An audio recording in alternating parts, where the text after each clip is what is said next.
Good evening, and thank you for joining me here at Tastastic Tuesdays.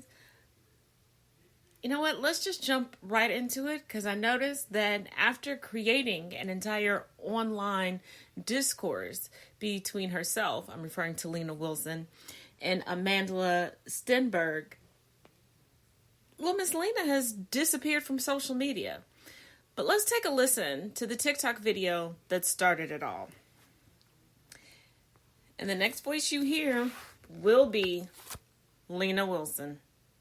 But I was just checking my Instagram DMs because a really lovely, kind person informed me via those DMs that Jennifer's Body is playing in 35mm at the Roxy this weekend. If you're in New York, you should absolutely go to that. There are a disgusting amount of tickets left. But I looked at my DM requests and found this, which I'm just going to let speak for itself for a little bit.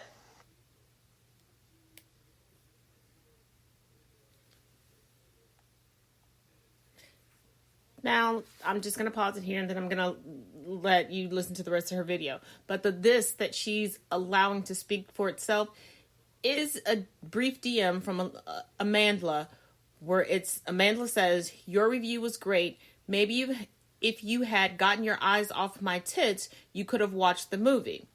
Lena responds, "Hey Amanda, generally a big fan of your work, but this sure is something. Really wishing you well in your career and life. Have a nice night." That was it.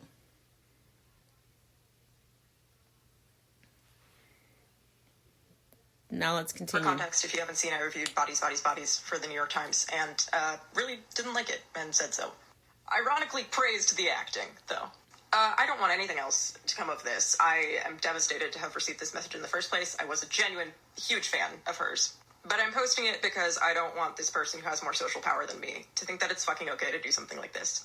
And that's all.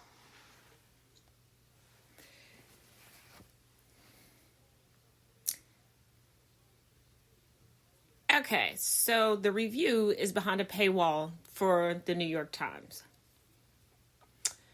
which it's very clear that Lena got her position at the New York Times because of nepotism. She tries to explain it away. We'll get to that in a minute.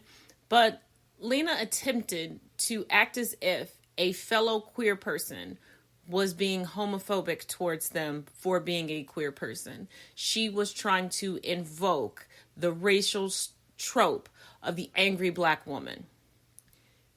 She has been quoted of basically saying that Bodies, Bodies, Bodies was like an advertisement for boobs, praised the bodies of two white actresses from the movie, and had disparaging remarks regarding the body of Amanda. We're in a pinned video, but that was... But let's hear from her again of why she's qualified to be a film critic. Before I had the 3-minute feature, so I'm going to use this opportunity to go really in depth for you guys because I get this question a lot. I'm going to break this up into 2 parts. The first part is 4 things that I bring to the table that make me particularly well suited for this line of work. The second part is all the things I've done to get where I am, which might be slightly more replicable for you guys. Part 1, those 4 things. Number 1, and perhaps the most crucial thing, is that I'm a very talented writer and I'm particularly skilled in the art of cultural criticism. This is not a flex. My therapist will be gobsmacked that I said something so self-affirming in such a public venue. However, I think that we all just have to accept at this point that it is true. I come from a family of writers. I'm a reader. Writing has come naturally to me for my entire life. I've received awards and praise and other forms of success for it, always. And arts criticism is a very particular form of writing that I seem to just be naturally good at. It is an art form just like screenwriting and poetry writing, 2 kinds of writing that I cannot do to save my fucking life, are art forms. And I have never received any kind of formal schooling in arts criticism, but here I am. Again, not a flex, just a fact. The first thing I ever wrote for the New York Times, I wrote at 24 years old. It was barely edited, and it made the front page of the Culture. Now, what she left out about that first time, 24 years old, barely edited, is that her father was the editor at the time.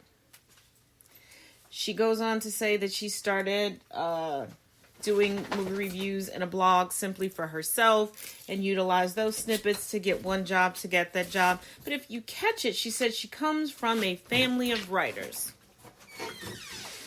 And I guess this controversy that she hoped to spark and have people,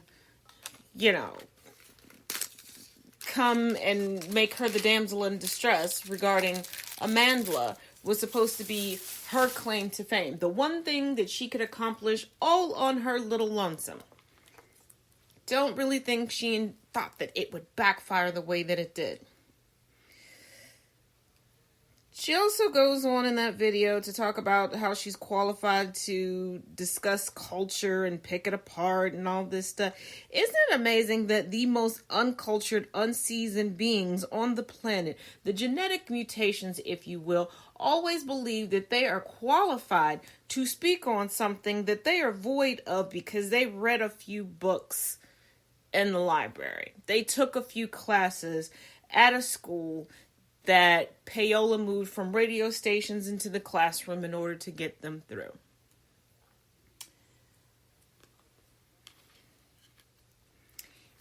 Clearly, she does not understand culture because she couldn't even understand AAVE or appreciate a non-white body on camera.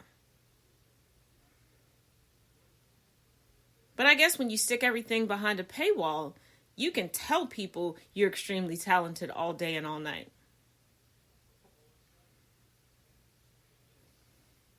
But I guess, listen to white ladies, straight, queer, or anywhere far or near. Do not pick a fight with any woman of color, especially a black woman of color. Do not continue this historic trend of trying to make us your claim to fame and turning yourself into a damsel in distress while cosplaying a strong black woman in these streets every day. It's no longer 1722. But as always, what do I know? Each one teach one, each one reach one. Till next week.